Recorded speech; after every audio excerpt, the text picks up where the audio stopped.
You got nothing to lose. It's free. I'm grateful that I took advantage because it's something that has put me in touch with my child, or closer to my child and her development.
Are you prepared?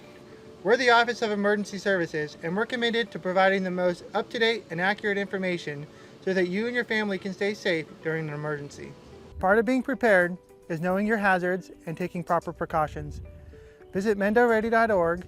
On the Know Your Hazards page, you can find hazards for where you work, where you live, and where your kids go to school. On the Plan and Prepare page, you'll find a plan template. It's important to know what you're going to do, what you're going to take with you, how you're going to communicate, where you're going to go, and how to get there. One great way to prepare is to pack a go bag. Each member of your family should have their own go bag. Visit our website, MendoReady.org, to get a list of items that should be in your go bag. Gathering and organizing important documents before an emergency is an important part of preparedness. So visit MendoReady.org today, where you can find a list of important documents that you should have ready near your go bag in case you have to evacuate. Not every emergency requires people to evacuate. An emergency kit will have supplies for you to remain self-sufficient for 72 hours. Find a list of supplies for disaster kits on our website, MendoReady.org. A prepared community is a resilient community that will recover faster from disasters. So take some time today, visit our website, get yourself prepared so you can be Mendo ready.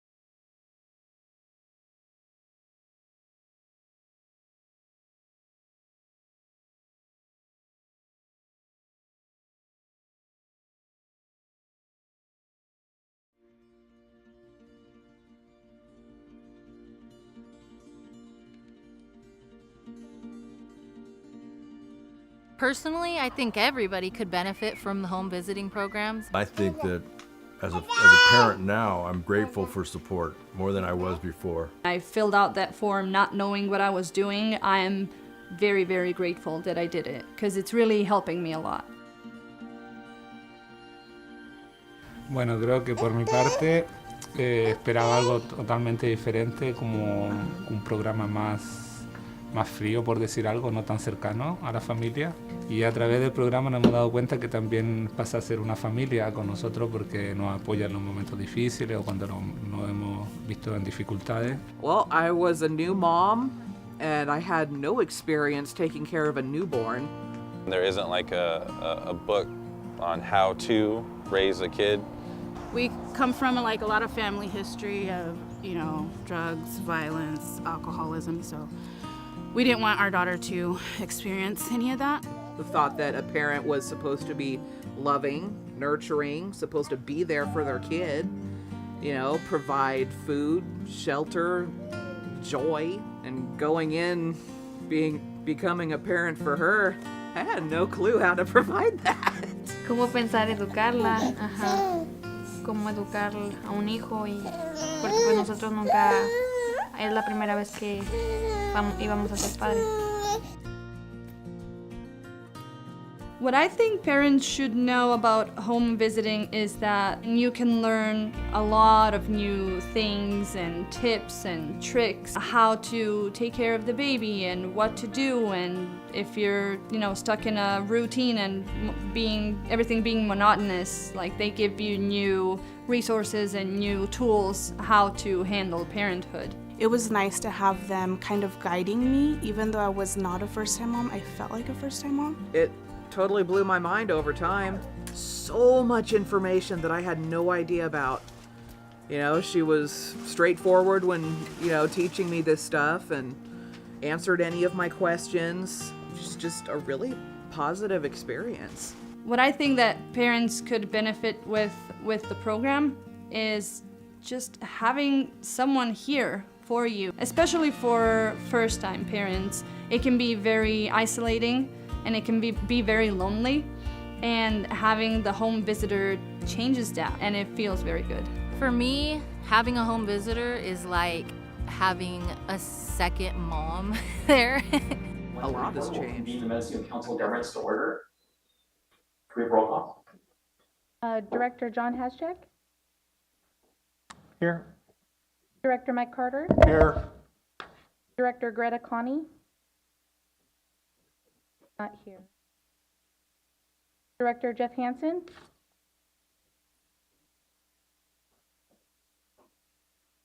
Here. Director Bernie Norvell. Here. Director Josefina Duenas. Yes, here. Tasha Ostran emailed on Friday and let us know that she's going to be absent today. Dean is going to be sitting in and just observing and listening for notes for her today. She's absent. And then Chair Dan Jurdy. Yeah, here. Thank you. Okay, just do we have any notifications regarding AB 2449? We have not received any requests for that. Okay. All right, we're going to convene as the Service Authority for Freeway Emergencies, and we have a report of Motorist 8 call box program status. All right. So this is just sort of a general update on the program and the progress that we have made with the radio upgrade. So over the last couple of years, year and a half, we have been working on upgrading the radios in our non-satellite call boxes throughout the county that was necessitated by the cellular carrier changes. So we had to change radios to be consistent with their new service. We have completed about 70% of those upgrades, have about 31 left to go. We had originally expected that budget constraints would be our biggest challenge, but it's turned out that availability of parts has been an equally problematic part of it, if not more so than the budget. So we do still have some left to go.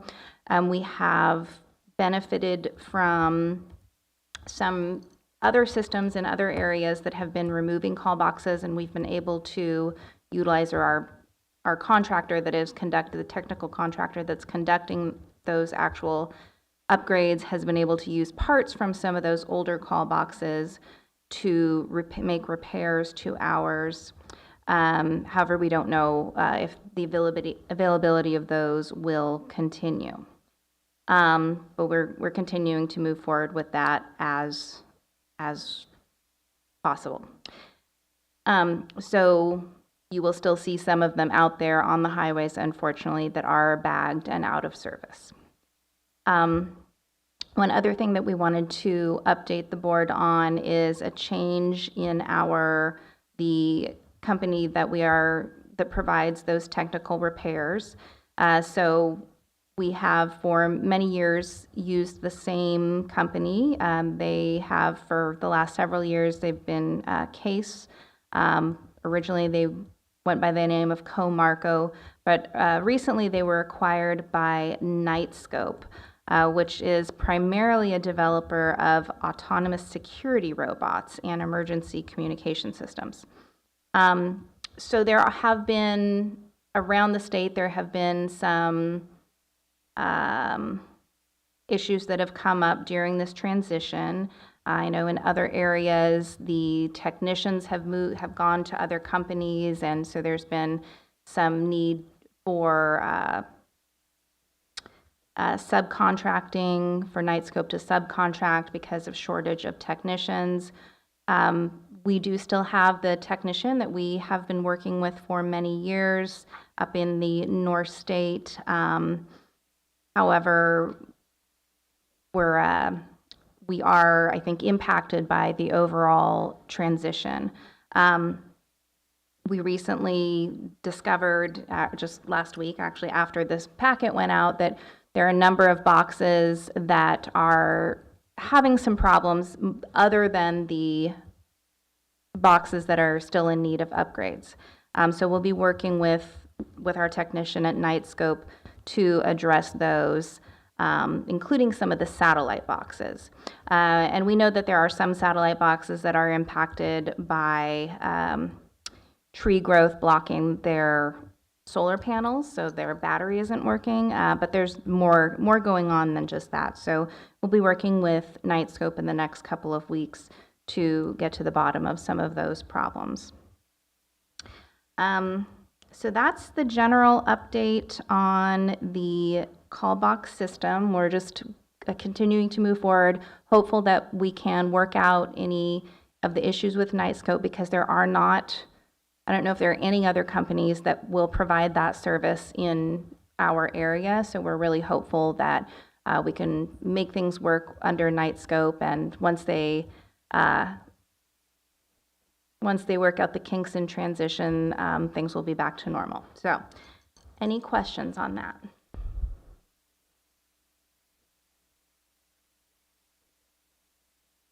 All right.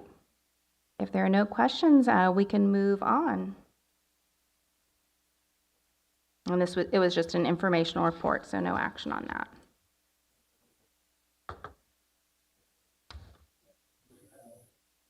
Should we move on to the budget item? Yeah, that'd be great. Thanks. All right. And Michael will be presenting that item.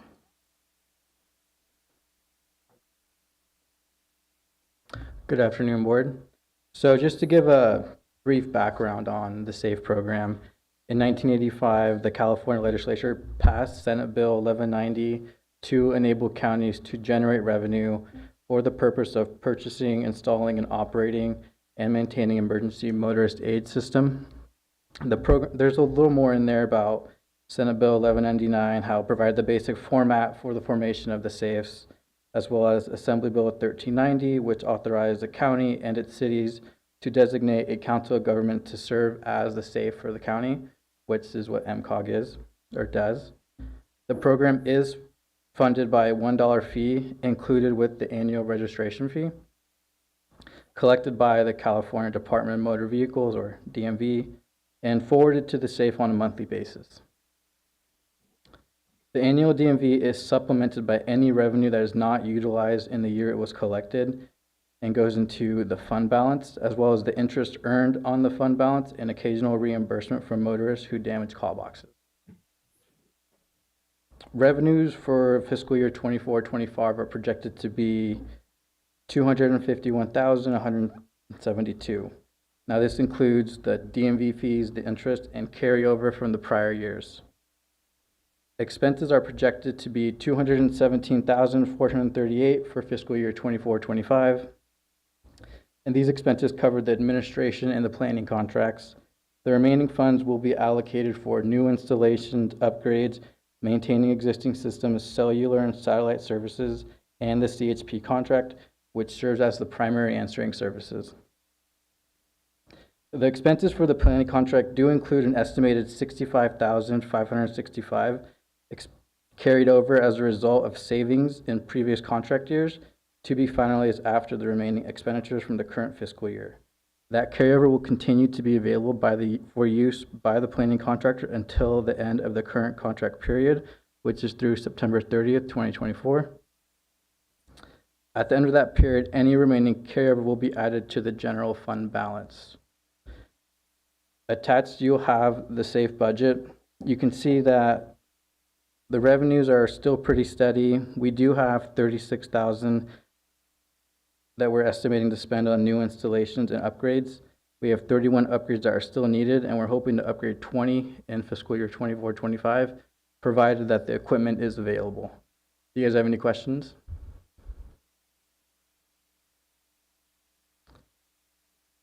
Yeah, thanks for this report through the chair. So I'm seeing the carryover being pretty consistent, about 131,000 or 139,000. You know, it's in that range. But and so the proposed budget has a carryover of 45,000, or with the income being about 106,000. So I wish they showed the agenda as they were talking so I could, because most of it's going to be pretty boring. Okay, so the question is that we're expected to spend about 208,000. Correct. But we're not spending that each year, right? So is this year just, are we going to have some new expenditures, or is it just like that's what we're budgeting, but it's really going to come out at closer to 100,000?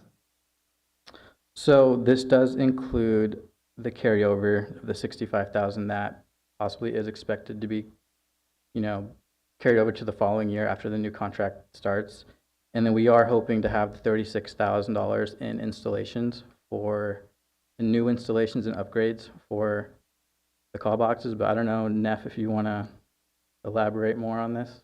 Sure. So, I mean, what the amounts here in the budget for the 24-25 fiscal year are essentially maximum amounts for the system upgrades and for the planning contract, because that planning contract portion does include carryover in previous years. The reason that carryover exists is that because in previous years, the planning hasn't been billed up to that maximum, so some has carried over. It could very well happen again this year. We just don't know at this point what that will be until the end of the contract period. So that's why the actuals for previous years have shown more of a carryover. The other part is that, as I mentioned, we have not spent in previous years, we haven't spent everything that we have allocated for the system upgrades, and that is due to the lack of availability of parts, so we haven't been able to complete those, and then also the savings that we have seen because we've been able to use parts that have been released by other safe systems.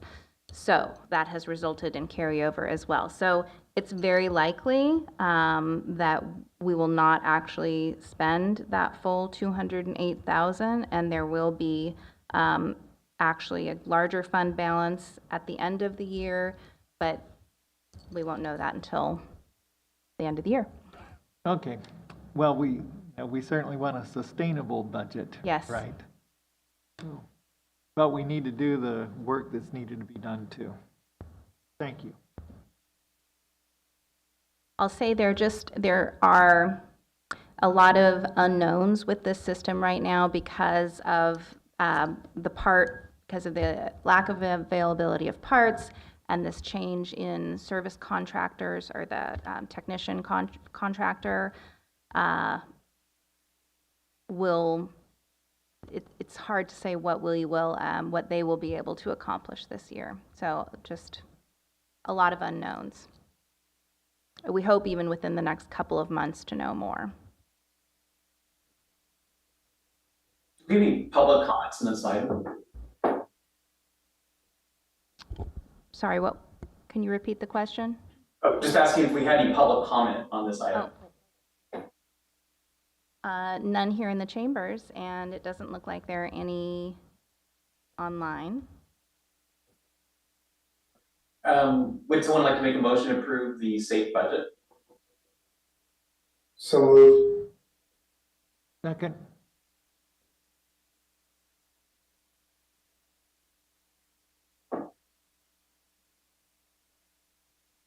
Can we have a roll call? Director John Haschek, Yes. Director Mike Carter, Yes. Director Bernie Norvell, Yes. Director Josephina Duenas, Yes. and Chair Dan Jurdy. Yes. Thank you.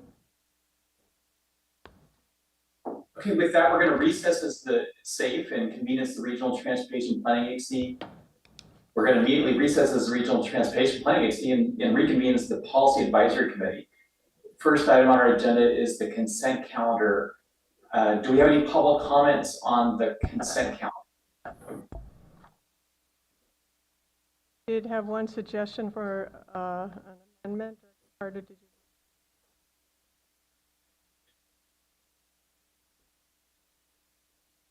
I think my microphone's on. Can you hear me? Yeah. Get a little closer in. Okay. There was a suggestion for an amendment. Name in a minute. Director Carter, did you want to go ahead with suggesting that amendment? Yes, in reading the minutes, I noticed that we have Mr. Gizmo in there as his official name as Gizmo, as opposed to Steve Hansen, I believe it is. Steve Henderson. These being official government documents, I believe that his actual legal name should be in there with an AKA of Gizmo, as opposed to the opposite. So the minutes say Gizmo, AKA, also known as Steve Henderson. We'd reverse that. Yes. Okay. And the same thing in the draft letter when we get to that portion. Okay. That's fine with staff. All right. With that amendment, Director Carter, would you like to make a motion to approve the consent calendar? Yes, I'd like to move that we make that change to the minutes and then move that the minutes be accepted as written. Second. So I think that would be as amended, we'll say, for the motion, right?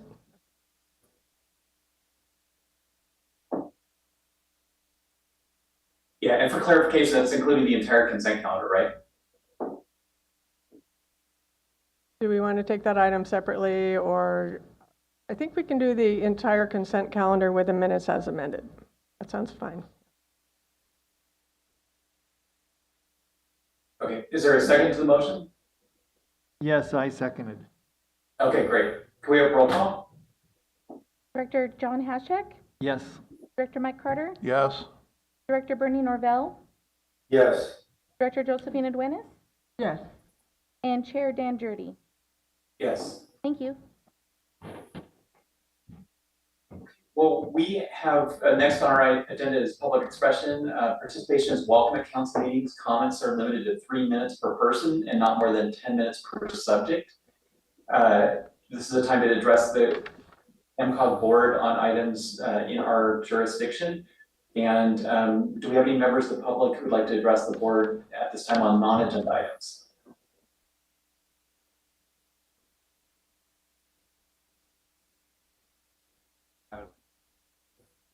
We have one.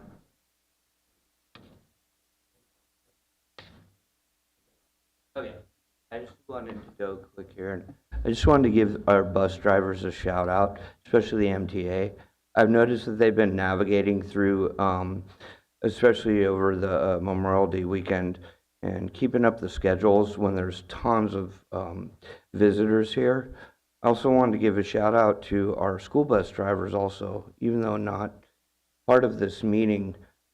We just need to recognize them every now and then, and so I just wanted to do that at this time. Thank you. Okay, thanks. If we have no other public comment, then I guess we can go on to our regular calendar, which is principally about the budget. Okay, that'll be my item. Janet Orth, Deputy Director and Financial Officer. So you have my written staff report, and also we have this budget package that we've developed, and that's on the website. We'll be making print copies if you want them. So that is a separate item. I'll go over the changes to that during budget development since we had our budget workshop in May here at the MCOG meeting. So there were a few things. It's been an interesting budget year. We've had a number of uncertainties to work through. So this budget contains all the recommendations from the 4 committees that met during budget development. And that's the Executive Committee, the Technical Advisory Committee, the Transit Productivity Committee, and the Social Services Transportation Advisory Council. So all of the information is summarized in the allocating resolutions. So we make a number of findings in those resolutions. And also you've got some summary sheets, which I have updated since you last took a look at this.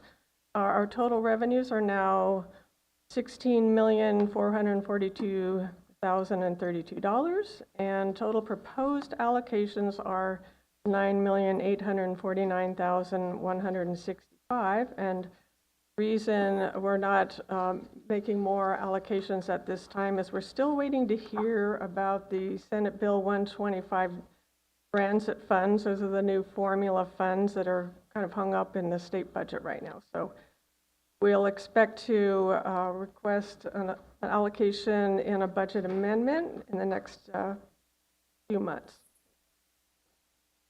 So just to go through what the changes are so far. Under administration, Down Associates has updated the placeholder number, the figure that we had for administration during budget development. And there are still a few uncertainties pretty much around that transit funding. There is a certain amount for administration in that. And I will let Nafili explain that if you'd like to make any comment on that.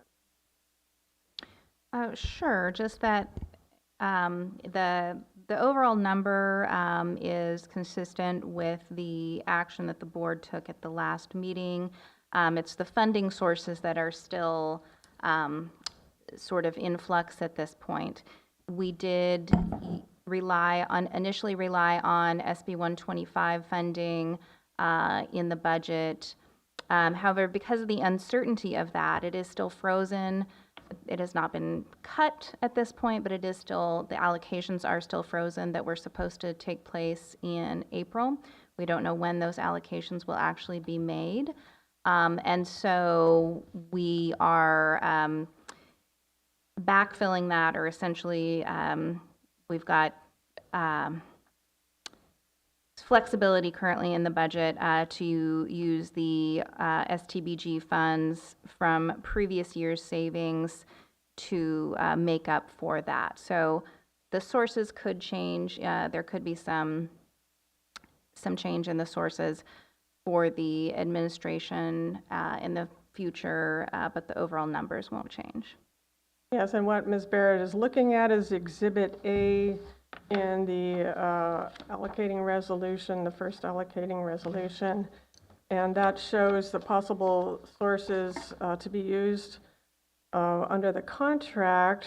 So it's primarily the local transportation funds from sales tax, and then a certain amount of surface transportation block grant funds, and then there are these 2 other sources. One is for the housing grant, $15,000, and one is for the Senate Bill 125, $27,600 and some.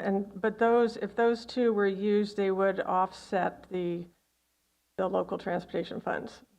So they would not be in addition. They would be instead of using the local funds. All right. So any questions on the administration portion? If not, I'll keep moving along. Okay. Unmet transit needs. So where we left off last time was the Transit Productivity Committee had made a recommendation on needs that were reasonable to meet in the upcoming fiscal year. And now the Social Services Transportation Advisory Council, we call that the SSTAC for short, did meet on May 30th and concurred with the Transit Committee's recommendation. So you have one unified recommendation, and just to remind you of what that is, back and look at the minutes that were on the consent calendar for that committee. And the two needs that were found reasonable are contingent on funds being available. The first one is service or micro transit for Covelo and Laytonville, and that would be contingent on the same Senate Bill 125 formula transit funds becoming available that we're waiting for. Second one is evening service in Ukiah, and that would be reasonable contingent on a funding partnership with Mendocino College, which is where much of the evening service is needed. And so those talks need to be had with Mendocino Transit Authority. So they'll be working on that. So wait and see how that goes. Any questions on the unmet needs? That's a whole process that we go through that started in November with the workshop coming up with a list, and in February we had the public hearing. We got a few more needs on the list, and it went to MTA for analysis, and then it went to our transit committee, and now it's here in the budget. So how that works, just a reminder for anyone listening. Public transit. Now this one had the most going on. We have collected all of the necessary data for the findings in the resolution. So we're safe to make those to pass that resolution and make that allocation. There are a number of things we have to collect still. Supporting documentation such as MTA's adopted budget hasn't happened yet, and so these are things we'll be collecting before we make any payments out to MTA. So there was some more money that came to light. I've discovered some additional state transit assistance revenues of $78,286, and that we do expect to have amendments so MTA can come back and claim that money. That's shown in the budget as balance for later allocation on your summary page. And this is kind of a big change that was not reported earlier, that there is a formula that has to be calculated with the fiscal audit, and that determines how much of the local transportation funds MTA is eligible to receive, and it's based on their actual costs. So it came to light in the most recent fiscal audit of 2022-23 fiscal year that they were not fully eligible that year, and the reason was they claimed a lot of federal funds that were COVID relief funds, and it's kind of a use it or lose it situation where this was their chance to draw down the balance of those funds, and they did that in 22-23 fiscal year. So that meant, according to this calculation in the Transportation Development Act, TDA, that governs these local funds, that they received too much money from the local funds. So that was just for that year. What normally happens is that goes returned to MCOG. MCOG recovers those funds and then can reallocate it in a new fiscal year budget. Now, we had no idea that it would be anywhere close to this amount. We've made a finding that there's an estimated $1,750,000 to be returned. And so we need to take our time in pinning down that exact amount and making sure we have all the right data and are doing that correctly so that we can work with MTA to return those funds, and they can reclaim those funds in a They could do it in this 24-25 budget year. And so that would mean in an amended budget, they could come back and claim some more funds, and they would expect to be eligible. It kind of makes sense that, you know, since they had all those additional federal funds, that they were not able to spend all of the local funds, so they ended up with a large surplus. So they are going to need that money, though. But they just could not claim it in that one fiscal year.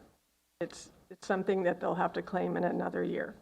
So we do expect to hear from MTA. We'll be working with them to get that sorted out. So the good news is that there will be some funds available to meet, to help balance some of these budgets. I know MTA is challenged to balance their budget. So any questions on the public transit? I think maybe I should say what the claim is. We have an allocating resolution for Mendocino Transit Authority. So at this time, this was a recommendation from the Transit Committee. What they are claiming is all of the local transportation funds that we said were available during budget development. That's $3,240,044. And the state transit assistance, they're the only ones eligible for that, is $1,197,778. So the total claim is $4,437,820.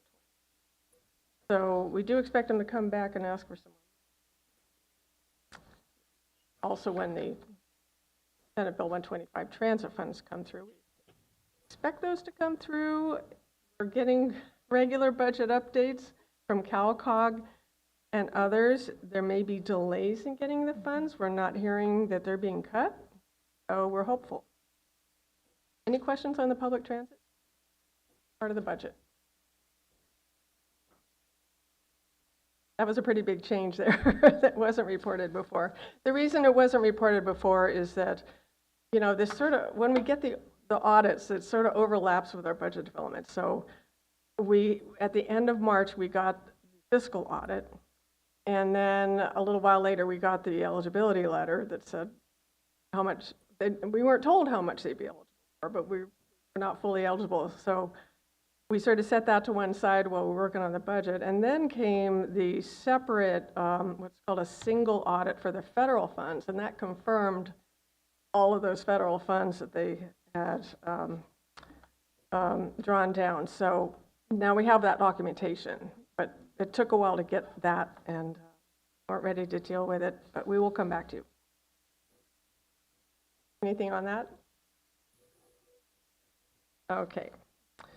Then I will move on. The Surface Transportation Block Grant Program is pretty straightforward. There's an allocating resolution in there. There aren't any changes to that. I've just pointed out in my staff report that the only place that the balance of the partnership program portion of that fund appears is in the resolution, and we estimate about $700,000 in that program.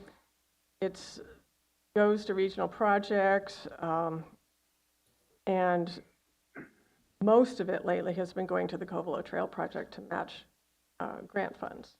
So, but there will be some funds in there for other projects.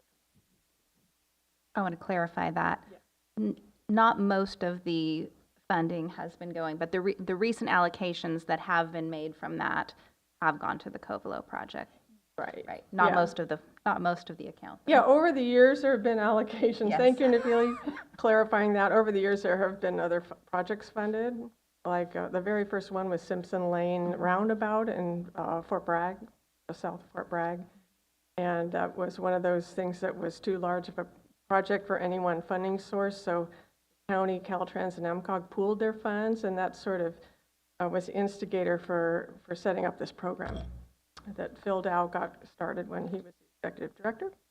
And there have been other projects too. So not much to talk about on that one. We're almost there. The REAP program, Regional Early Action Planning, that is the housing grant, the one and only housing grant that we have for planning. And that comes from a state housing and community development department.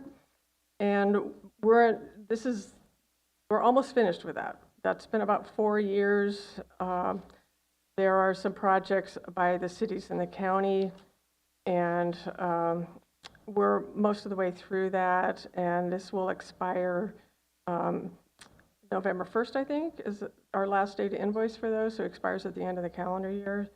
So we will be spending that down. And the last one I've mentioned here in my report is, again, the new formula transit funds for SB 125. I've added a resolution in the packet, the budget package, to document all of that.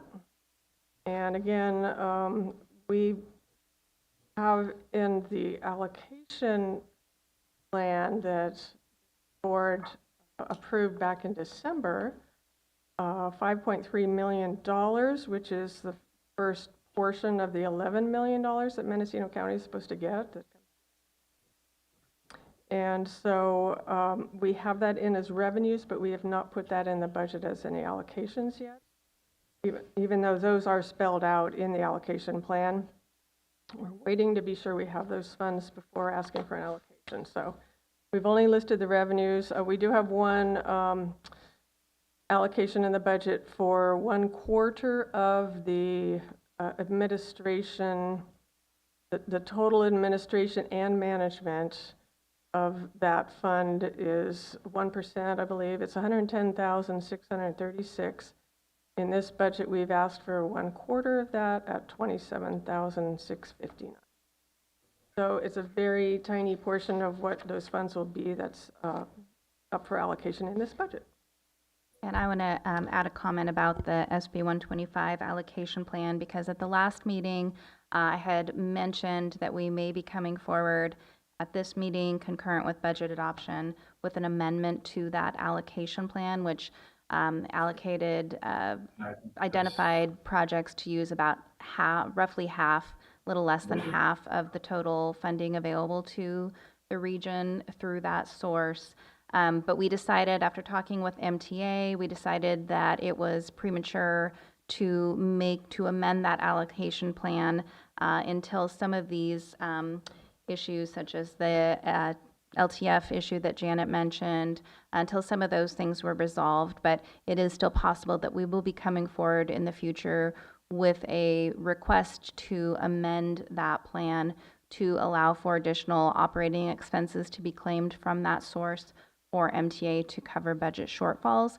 In addition, assuming that the funds are maintained in the state budget, we will also be developing a plan to utilize the balance of the available $11-ish million over the next year. So more on that at future meetings. Okay, so this is the budget as best we know it now, and we would expect to amend it in the months to come. So staff concurs with the 4 committee recommendations that we've received and recommends approval by adopting the 6 resolutions for execution by the chair, and if desired, this action can be made in a single vote. For discussion, questions? Yeah. Director Hashtag, yes? There's been concern about the cuts to the funding for the senior transportation. So, the cut is something significant, like 29% or something? 24%, yes. 24. From last year. And the last couple of years were exceptionally high. Say that what we're calling the COVID pandemic bump, everybody got more money than usual. But yes, that's a sudden drop, that's for sure. So what are you hearing from the senior centers and how they're going to deal with this? We had a senior centers workshop last week, and we ran out of time. We weren't able to address it fully, but they know about it, and that we are working on finding some funds. Yeah, and I see Jacob King with the MTA is in the meeting also, but I feel like we're saying the same things over and over. There are a lot of unknowns at this point. However, so with the transit budget, the TDA funds, LTF funds are the only portion they're the only source of the transit fundings that the senior centers can receive. So there's this SB 125 funding, but we cannot allocate those funds to them. And in fact, MCOG can't make direct allocations to the senior centers at all. Those have to be done through contract with MTA. So I know that MTA is aware that it's a significant impact to the senior center programs, and I think that they're exploring some relief from that, but at this point in time, I don't know whether that will be possible. Well, dare I say it, there are some local funds being returned to us, but we'll have to explore what's available. Okay, thank you.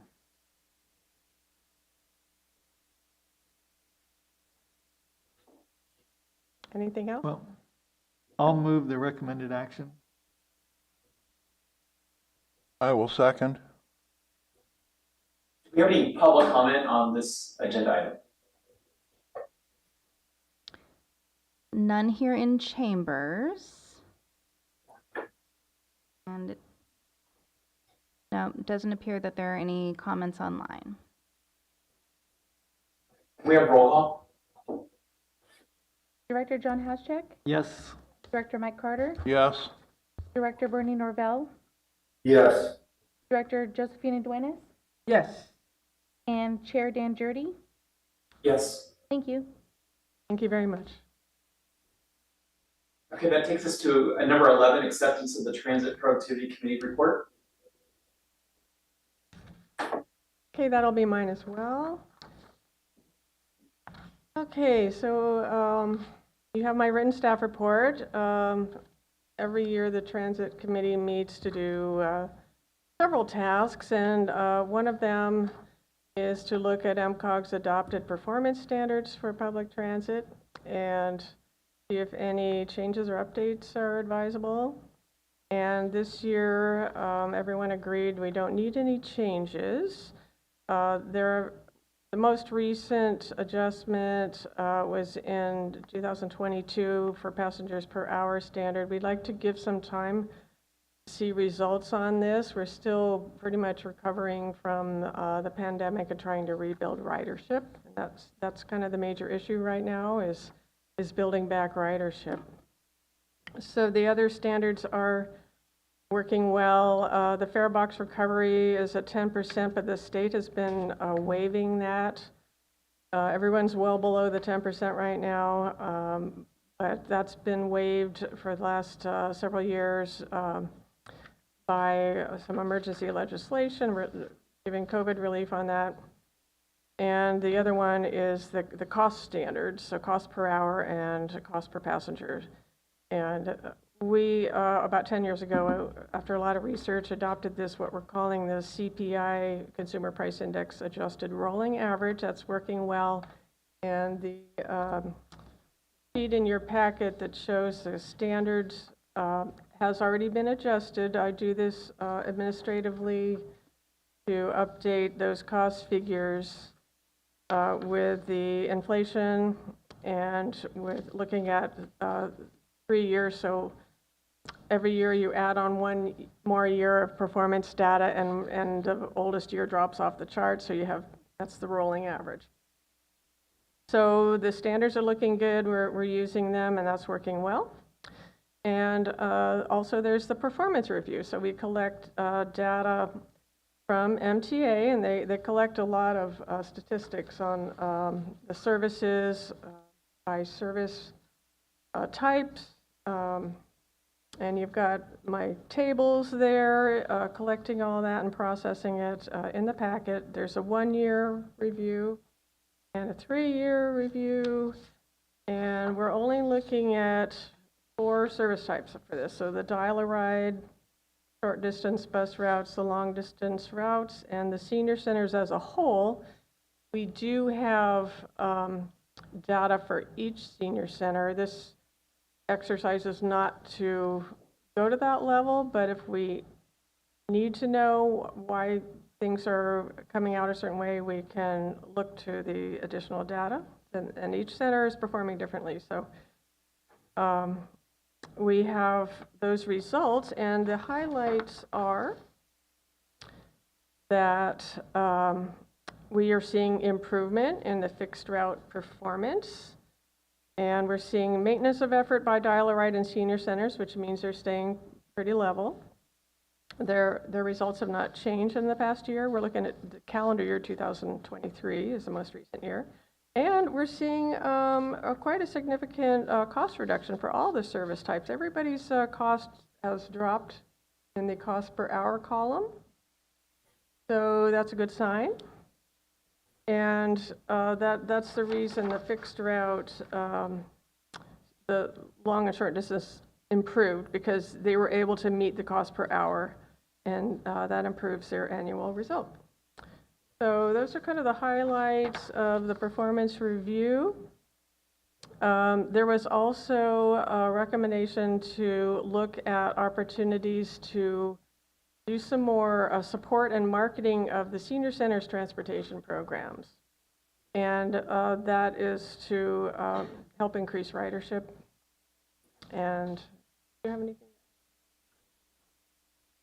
Okay, so the recommendation is to approve the 2024 Transit Performance Standards as presented with no changes, and to accept the Transit Productivity Committee's report of the annual Transit Performance Review through December 31st, 2023. And that's noting those improvements that I just mentioned.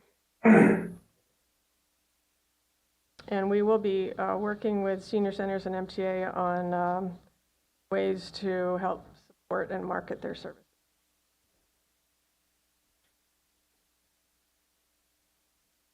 So we'd just like a motion to accept that report with those comments. Any questions, discussion? We need a motion to approve the recommended action. Yes. Yes. So moved. Second.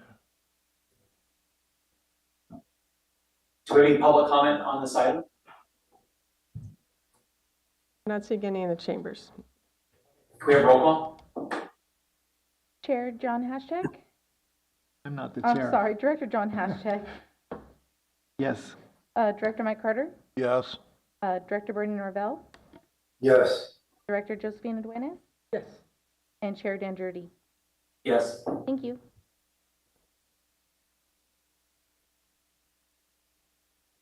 Okay, that takes us to the discussion of the RuralREN. All right. So, quick recap. Back in February of 2022, the MCOG board approved an MOU with Redwood Coast Energy Authority to participate in the, at that time, newly formed Rural Regional Energy Network. And RENs are programs to help deliver energy efficiency improvements to hard-to-reach customers, or harder-to-reach customers. In a number of different ways, but that's the general intent of RENs. For REN formation, a business plan, an extensive business plan has to be filed and approved by the California Public Utilities Commission.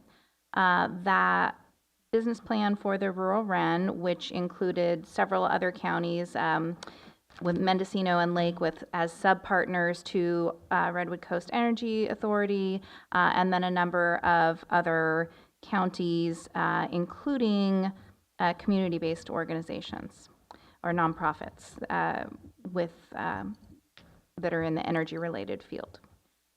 So the business plan was approved in June of 2023, and after that, the partners of the REN started working together to work out details of implementation and a final memorandum of understanding for REN governance. During that process, there were a number of issues that came up, which ultimately led to our CEA filing a petition for modification with the CPUC in December. And that proposal was to essentially reduce the size of the REN to include Mendocino, Lake, Humboldt, and then the counties represented by the Sierra Business Council, so sort of the northern Sierra counties. That filing of that was followed by a number of comments. So every time something is filed with CPUC, there are comment periods and then reply periods for those comments. So after a number of those comments and replies, as well as additional petitions for modification with alternative proposals, including one proposal to keep the REN whole but change the administrator, and another proposal to completely eliminate the RuralREN. After all of those comment periods and consideration by the CPUC, we just recently heard that the CPUC's administrative law judge has put forward a new proposal for comment, specifically seeking public comment or comment from the affected parties. So the law judge ruling essentially approves the our CEA's proposal for a northern rural REN, but then also creates another REN with the remaining original rural REN members. So it would be a northern rural REN, which would be Mendocino, Lake, Humboldt, and then the northern Sierra counties represented by Sierra Business Council would be in one, the northern rural REN, and then the rural REN central would be the remaining counties. And all the counties are all listed in my staff report. I will not rattle off the entire list for you, but they're there if you are interested. The law judge proposal also included a budget split. So the business plan originally started with funding in 2023. CPUC decision was delayed, and so it started with 2024 funding. Now, because of these newer,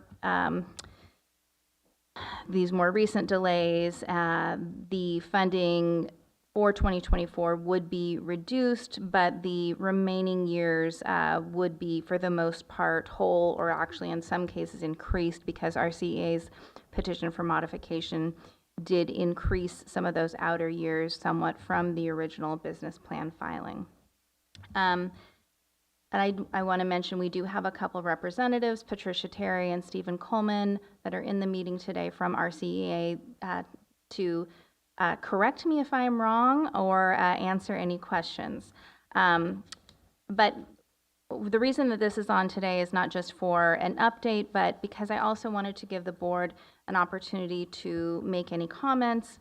At the time of the original flurry of petitions for modification, we had recommended, and the executive committee and board approved, maintaining a neutral position on any of those requests that were made to the CPUC. Because this proposal is not a petition for a modification, but a ruling seeking comment on a potential path forward, because this one really kind of creates a solution for all of the original REN members, we believe that it would be appropriate to make official comments at this time. In my staff report, I had said I didn't know if we would need to file a motion for party status in order to make comments, but I have recently been informed that we would. So we could go ahead and do that and submit official comments, which are due June 14th to the CPUC. As an alternative, our CEA has also asked that we submit a letter of support for the proposal. So that's something we could do in conjunction with submitting formal comments to the CPUC, or as an alternative to filing motion for party status and submitting formal comments to the CPUC. So that is my summary. I think that overall the proposal is it sets out a fair and logical solution to the problem. The budget that is included seems like it, based on the original budget, it seems like it makes sense and gives everyone a path forward to still be part of a REN.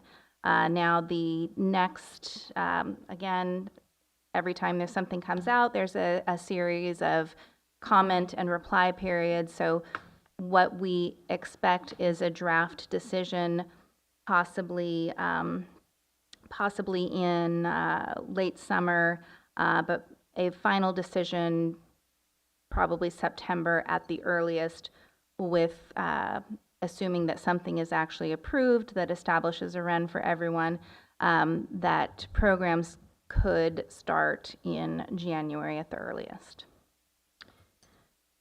So I've got quite a question. So I appreciate the update. Just one question. I see the breakdown between the northern and the central REN areas. Do you anticipate approximately the same amount of money available for programs in Mendocino County under this proposal as in the original proposal? Well, I will tell you what I would hope and what I will advocate for, because this budget is actually a little bit of an increase from the original proposal. And what we discovered after the filing of the business plan and approval by the CPUC is that the amount that had been identified for Mendocino and Lake County originally was probably inadequate to do everything that we expected to do under that business plan.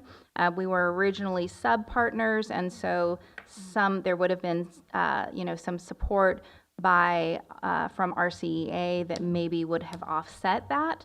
However, in this proposal, in RCEA's PFM, and going forward, we would be full members rather than sub-members, and so we would advocate for some additional, or a little redistribution of those funds to better fund the programs in Mendocino County because they were underfunded to begin with. That's something that we'll have to talk about going forward with the other Northern Rural REN partners.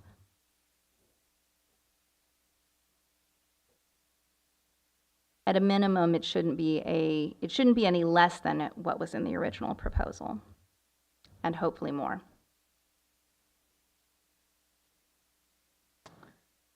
And we would be full partners in this plan.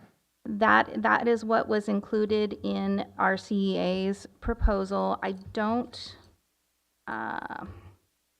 know if the language in the administrative law judge's ruling specifically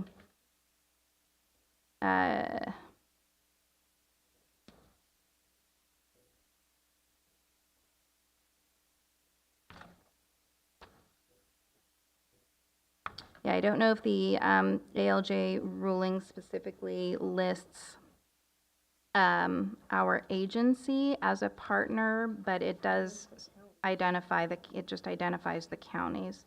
But based on discussions that we've had with our CEA, and I will ask them to comment on this as well, but it is our intent to be full partners in this new Rural REN North. And I see Stephen has his hand up. Yes, and Thank you. And there is nothing in your report that I need to correct. Everything was completely accurate. So thank you. I don't know if you want me to comment at this point, but if you'd like specifically about the full partnership, that is definitely our intention if MCOG desires to be a full partnership in the newly restructured governance of the REN. That would be our intention too. And so even though this is a proposed ruling, and so there's a lot that can happen between now and a final ruling, we'd like to start the conversations as soon as we can about having a successor MOU that creates full partnership for Mendocino. And I'll also address the item of budget too, the ruling. And as far as the CPUC is concerned, it doesn't address the specific breakdown of funds between the partners, but in refiguring the budget, and Patricia, who did a lot of the budget work, is here on the call as well. We did increase the budget allocation for Mendocino from what it was in the original business plan filing.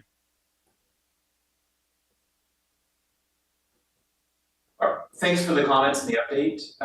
And yeah, we sort of discovered the business proposal prepared by Humboldt County very late in the game, and so that's the only reason why we weren't requesting to be partners originally, because it was just too late in the process. But I think it's a good, in a way, maybe a positive development that in this new configuration, MCOG will be a full partner. So that sounds good to me.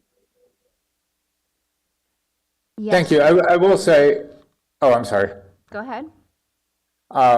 Even though, the past nearly year of this has been a bit of a soap opera, I think in the end, we're going to come out with a organization that's better able to serve our particular regions, including Mendocino, and more focused on the northern rural part of the state.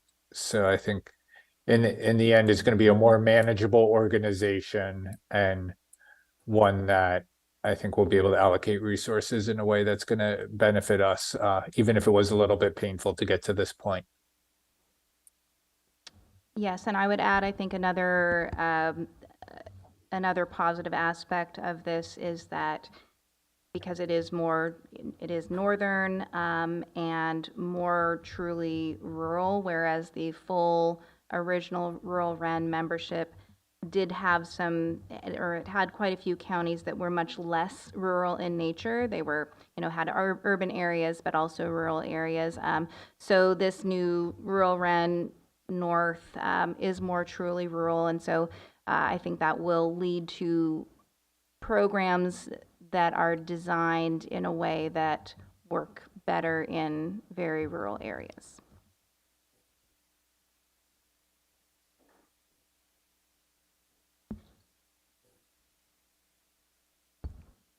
Do we have any public comment on the item? None here in chambers. And it doesn't look like anyone is requesting to comment online.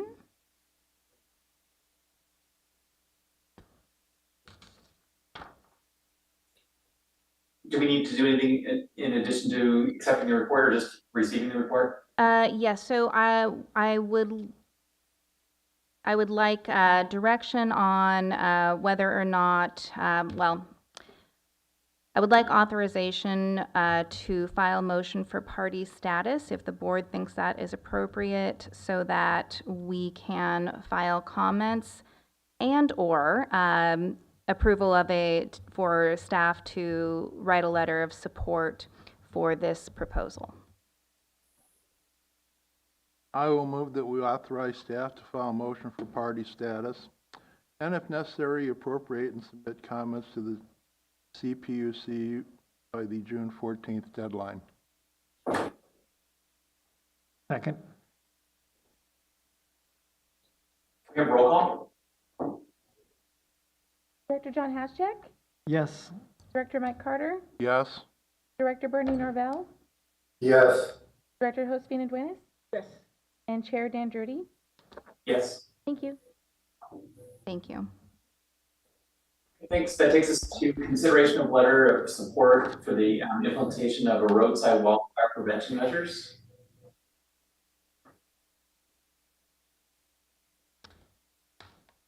All right, I think Janet's going to introduce this item. Okay, you have my brief staff report there for the requested letter of support to implement roadside wildfire prevention measures for trailers. And that proposal came from Gizmo, who has been at the past two meetings under public expression, and has brought us a substantial amount of material to back up that. And so Gizmo, also known as Steve Henderson, would you like to speak to this? And there's a sample letter in the packet.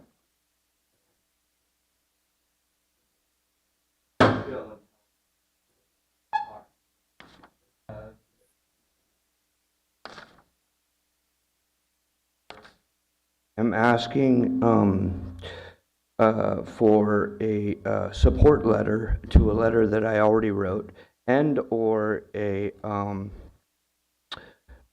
letterhead directly from the board itself. I've already gotten from the Redwood Valley MAC unanimous decision to not just only do a support letter, but to actually letterhead the actual letter that I wrote. Is everyone familiar with the letter that I wrote at this time? Probably. Okay, good deal. So I just wanted to show what's going on and what I'm requesting and why. I brought show and tell stuff, and sorry maintenance, I'll try not to scratch anything up here. Okay, so what I'd like to just say first is I'm not asking for any changes in our California Vehicle Code. I'm just asking that the code be upheld in a fashion that reflects how the code is written. And the code basically says that there shall be no more slack in a safety chain cable or equivalent device that is necessary to permit proper turning. So I'm going to take that one first because I think that's really crucial. And what I'm going to show here is that this is a trailer ball and tongue, also known as a drawbar style trailer, a way of towing. And so in attaching the tongue or receiver ball to the tongue, let's see if I can get this to go down. Maybe it won't. But anyways, just for reference of view, the chain, which, this is going to be fun. I have a feeling this is going to be fun. Can everybody see this okay? Yeah, Gizmo, you could probably just verbally describe it. Okay, cool. Anyway, so what we're seeing, what's happening here is that the chain itself is too long in most cases. The visual and the view reflects that the code states that the chain should be no more length than what it is to make a proper turn. And so most of the time, if the chain is hooked correctly, that's usually several links, maybe 4 or 5. The code also states that the support cable or chain should be bolted, welded, or secured to the vehicle that's being towed within 2 inches of the tongue device. So once the chain is welded and hooked onto the towing vehicle, you're supposed to, as far as the code states, jackknife your trailer before you leave your driveway or any space that's not on the highway, and pull tight and then add 1 link. Okay, most of the time it turns out to be about that long. So that allows proper turning. This is what we're seeing out on the roadways right now, and that's why we're having so many issues. And it also states that both links are supposed to be the same amount of links and match.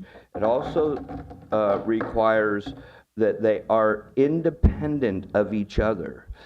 On the trailers today, when you go to purchase one, it indicates from my, it indicates, you may see in your packet, you may have seen, and it's underlined, that the trailer chain should be crossed.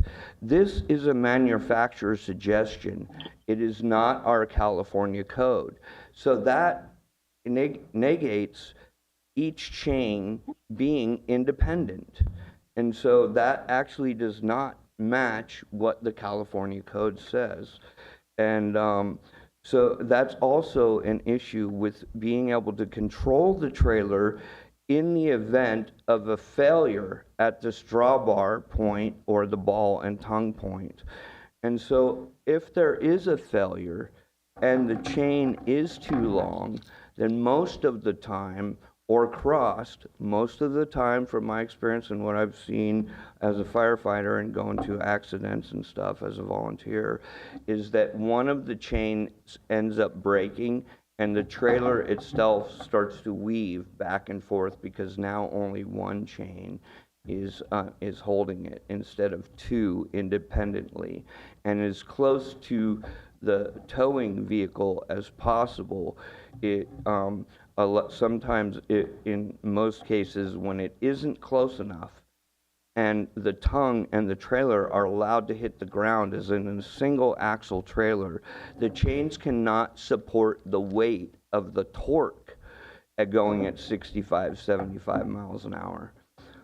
So I'm asking for the MCOG, the board, to letterhead the letter directly or write a supporting letter to the state safety board, or I'm sorry, the California Department of Vehicles Safety Division, the Insurance Commissioner of California, Mike McGuire's office, and I believe there's two other offices that I would like the letter to go to. One, the Ukiah Valley Fire Authority, and one to the Lake County Fire Authority.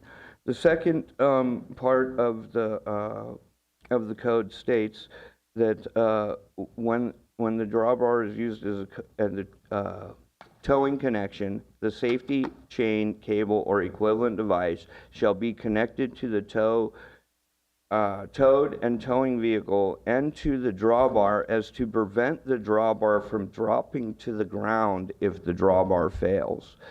So there's two things that are going on here, and both of them require information at the point of sale.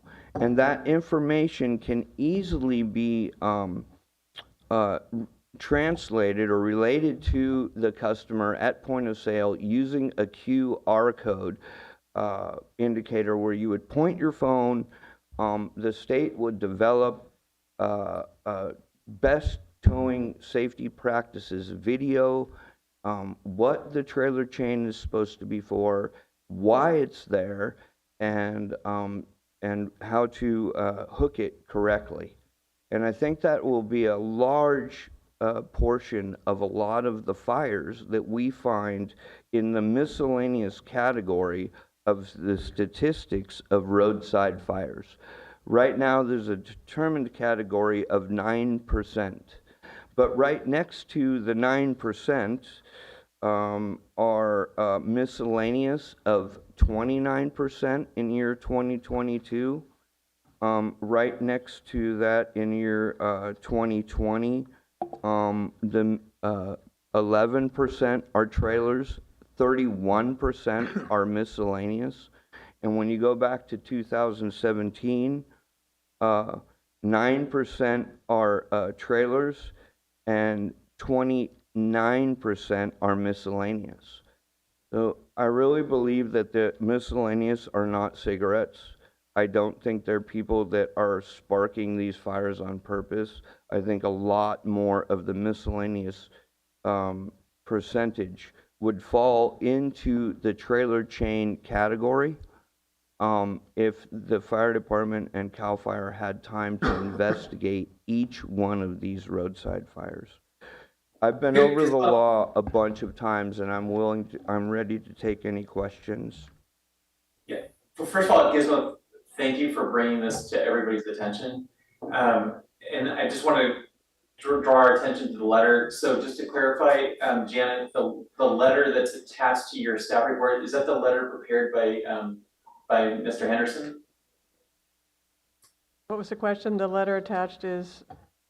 Is that a letter you wrote, or is it a letter that he We did not write that. That came from Gizmo. I authored it. Yeah. I authored the letter. And that's why. Oh, go ahead. Yes, sir. Yeah. So I think it's a good start. I think we might just make some very, very minor stylistic changes. I think it could also be addressed to Highway Patrol, because they're the ones pulling drivers off the road to advise them about the state laws. But anyway, I think it's a good start. I think it's just some minor changes.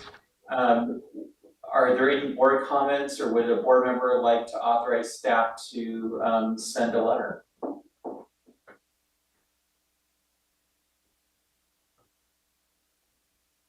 Yeah, I'll say that, yeah, I agree that thanks for working on this and getting it to this point. You know, I also, years ago, I talked with you and you had the idea about putting the rubber around the chain. Old fire hose. Yeah. I believe that it, and if I can just go ahead and go and elaborate on that, is every firehouse in California should have a couple pieces of fire hose just laying around, you know, and if they can cut them into a 16-inch length, and people are able around California to know that they can go down to their local firehouse, be shown how the, yeah, I would like to work with more firehouses and get covers for their chains and actually become educated on it. We can utilize a lot of the old fire hose that we're throwing away that's still in good shape to cover the chains that are for any even if they aren't long, it actually looks cool. And yeah, I think it's a way to pull something out of the garbage and reuse it. These fire hoses not only have fought fires for their, or you know, provided water for cooling fires, and but now we can give them a second life. So part of a goal that I have a finish line for 2028. Part of that finish line is to allow anyone in any city to go down to their local fire department and receive a couple pieces of fire hose to cover their trailer chains if they're concerned about it, or anything that might spark along the roadway that the old fire hose would cover. Thank you. So, and I do think that this needs some editing. So we approve it. I would hope that staff could work their magic on it. I would appreciate any help, and Janet has been awesome, by the way. Okay, I'll make a motion that we direct staff to edit the letter where appropriate and then bring it back to the board. I actually have a comment before that, please. I notice in here you have the pamphlets handed out by the California Highway Patrol, and that it's mandatory. I have a bit of a problem with that, in the fact that in Southern California, a lot of the Highway Patrol officers are motorcycle officers. All they have are 2 little saddlebags on their motorcycle that are normally overpacked with equipment to begin with. As opposed to having the Highway Patrol pass them out, wouldn't it be better to recommend that the DMV includes them with the trailer registrations? Because even the permanent registrations have to be renewed every 5 years, which means everybody who owns a trailer would get a copy of the pamphlet, as opposed to the sporadic highway patrol stops. I have 2 trailers. I have never been stopped by the highway patrol while I'm hauling one. And that probably attests to the fact that you were going 55, like the signs say, along the freeway, and not 70 pulling the trailer. I've addressed this with the One Less Spark campaign, and a 50 packet of the pamphlets that I am looking at, a 50 pack, is less than a 1/4 inch thick. They're 2 inches wide, and they're 8 inches long. 50 of them. So it's actually a very small ream. It's about the size of a standard ticket book. Yes, sir. Okay. Yes, sir. And it would be only mandatory for trailers that were, or for someone who was towing a trailer during a traffic stop. Not every traffic stop, just ones where people were pulling a trailer. But I recognize the space issue.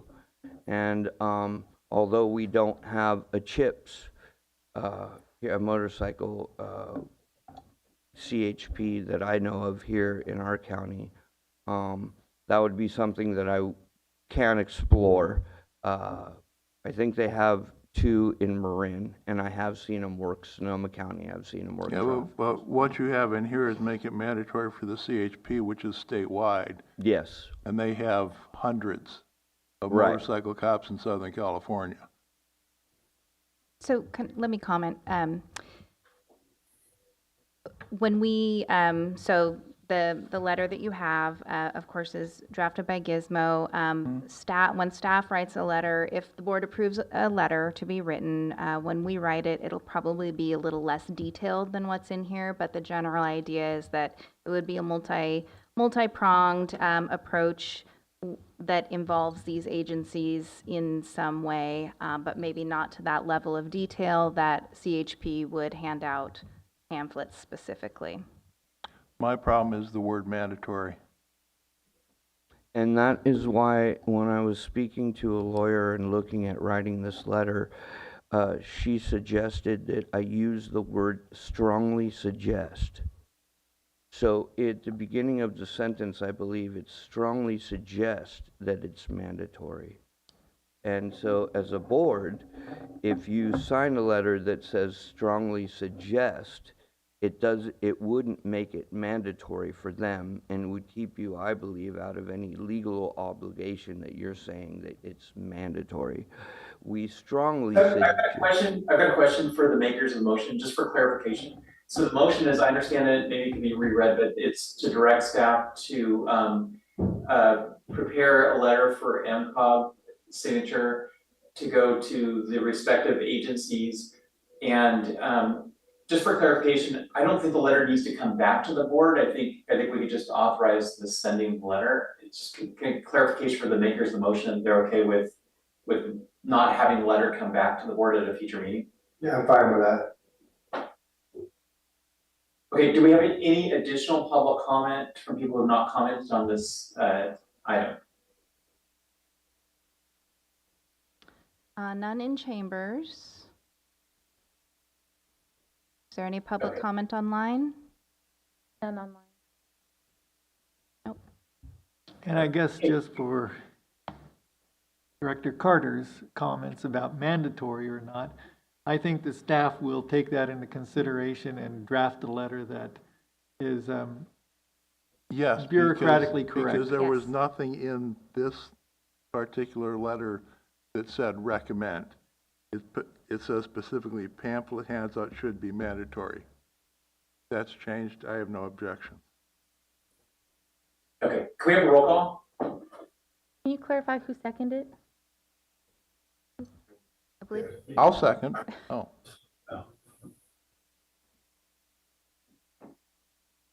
Oh, I believe Director Norvell made the motion, and I guess I thought that Director Hashak seconded the motion. Alrighty. Director John Hashek? Yes. Director Mike Carter? Yes. Director Bernie Norvell, Yes. Director Josephine Duenas, Yes. and Chair Dan Drury. Yes. Thank you. Thank you. Kind of sloppy, but we got the job done. And it was fun. Okay. Appreciate it. Okay, so I believe that takes us to item 14, which is to recess as the Policy Advisory Committee and reconvene as the Regional Transportation Planning Agency. Do we have a motion to ratify the actions of the Policy Advisory Committee? So moved. Okay, Director John Haschek, Yes. Director Mike Carter, Director Bernie Norvell, Yes. Director Josephine Duenas, and Chair Dan Drury. Yes. Thank you.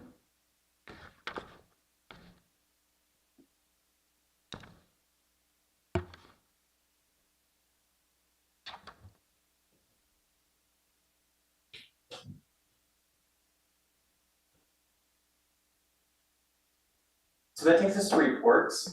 Do we have it? We have written material. Do we have any verbal reports from Caltrans? I don't believe we do. I believe it's just the written material in the packet, but I'll confirm. Dean, do you have any verbal report? No, I didn't have anything further. All right, thank you. Okay, then that takes us to Mendocino Transit Authority. Any verbal reports? I have no report. Redwood Trail? Well, we had a meeting on May 16th. The draft master plan is open for comments, but I think the comment period is ending very soon. But if people still have comments, they'll be accepted afterwards, I believe. And then we have the MCOG summary of meetings and administrative verbal staff reports. Nothing, I don't have anything to add on the summary of meetings, but happy to answer questions if there are any. And then the administrative staff reports, just wanted to give an update on the staffing procurement process. So Diane Idem and Maratumi of Regional Analysis and Planning Services had reported at the last meeting that they would be back with a contract for execution at this meeting. However, that timeline didn't allow for legal counsel review of the contracts, and they wanted to be sure to allow for that. So that has been postponed to the August meeting, and I believe that they were going to reach out to the chair. So you may have already heard from them, but that should be coming forward next, or not next month, at our next meeting. Any questions on that? Okay, and I have no miscellaneous reports. Thanks. Do we have any report? Well, the next meeting is August 12th, as you just said. Any verbal reports on the planning from planning staff?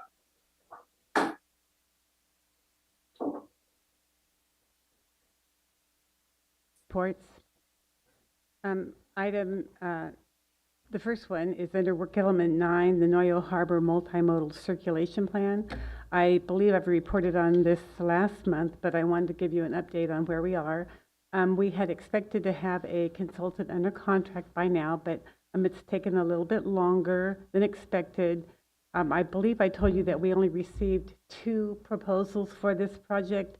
So our consultant selection committee, after reviewing and scoring the proposals, elected to conduct interviews with the 2 consultants. So that process has been completed, and we have a recommended consultant, and we are in the final negotiation. And I expect, barring any issues, to have a contract signed within the next week or so, and then we'll schedule the kickoff meeting for that project. So we're excited to get started on this Noyo Harbor planning project. A key component of it will be public outreach, and we'll be coordinating that with the Noyo Harbor Blue Economy planning effort that's underway. And that project is expected to take about 1.5 years. Are there any questions? If not, I'll go on to my next report. And this is on the Local Road Safety Action Plan Update Project. We've been reporting to you regularly on this project. It's wrapping up, as scheduled to be finished this month. And I previously reported on the stakeholder meetings that had happened previously. And the first virtual meeting, since our last MCOG meeting, we've had 2 in-person workshops, one on the coast and one in Ukiah, and a third virtual workshop for those that could not attend the public workshops, the in-person workshops. Unfortunately, the attendance was pretty low at all of those events. It was advertised. I talked to people that did see the advertisement, but for some reason, it wasn't the greatest attendance. We did have a board member, I believe, at each of those, and some local agency staff, and just a few public members at each of those. So the next step on that is there's a project team meeting this week with local agency staff, and the plans are supposed to be completed by the end of June, and presentations are to be scheduled with local city councils and the Board of Supervisors. So hopefully that stays on track. I suppose there's a possibility that it might need to be extended, but at this stage, we're hoping those presentations will occur in June.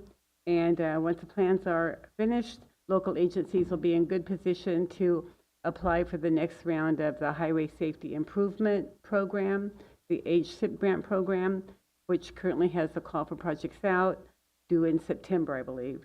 And they'll be in good shape to apply for the next round of the federal SS4A grants. And I think that's about it, and I'd be happy to answer any questions. Okay. Thank you.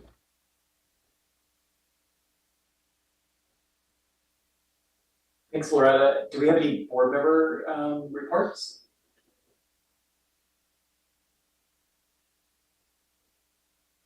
Any updates from CalCog? Yeah. CalCog met on May 22nd. The board of directors meeting was in. There's a lot of talk about SB 125. There had been a couple days of lobbying over in Sacramento before that, and I guess that went well. So we're looking at the budget and trying to figure out where things are going to land. That's it. Okay, thanks. Well then, I believe at 3:05 we are adjourned. All right, thank you, everyone. Thank you. Have a good summer. We'll see you in August. The